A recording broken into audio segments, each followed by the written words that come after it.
a word for you from Colossians chapter 3, verse 1. If then you were raised with Christ, seek those things which are above, where Christ is, sitting at the right hand of God. We've looked at the meaning of his death just briefly last time, his resurrection. That's what he has done for us. And now Paul takes us to the logic of it, and that is, therefore, we are to live according to a heavenly pattern where Christ is. But notice that he says, seek those things in this verse. Seek those things. Even though God has done this for us.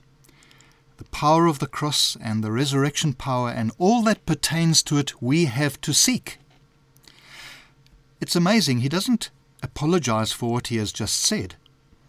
He doesn't take it to an illogical conclusion and say, since you have died with Christ, well, then, therefore, you are dead to the world and you'll never be troubled by temptation again, and you are, as it were, in heaven already.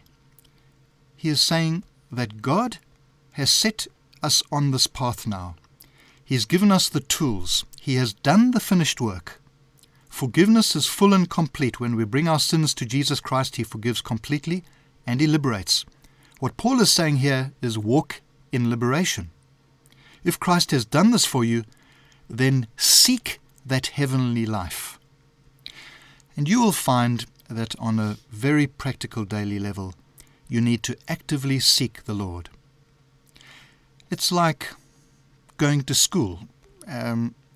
I've heard of a little child that went to grade R just this year, and the next day didn't want to wake up, didn't want to go to school because the child said, I've been to school yesterday, because they'd been to that first day.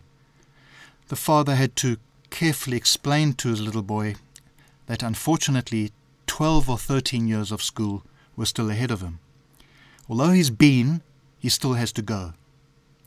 And in the same way, although Jesus Christ has dealt the death blow to sin, and he's given us his resurrection power, we are now to seek those things which are above.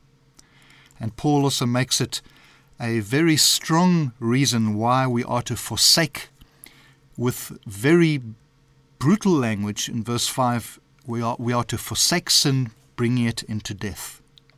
So what he's saying is, since these things have happened, now this is your life, seek to live it out. This is God's gift of salvation to you. Don't accept anything less. Walk in the power of it.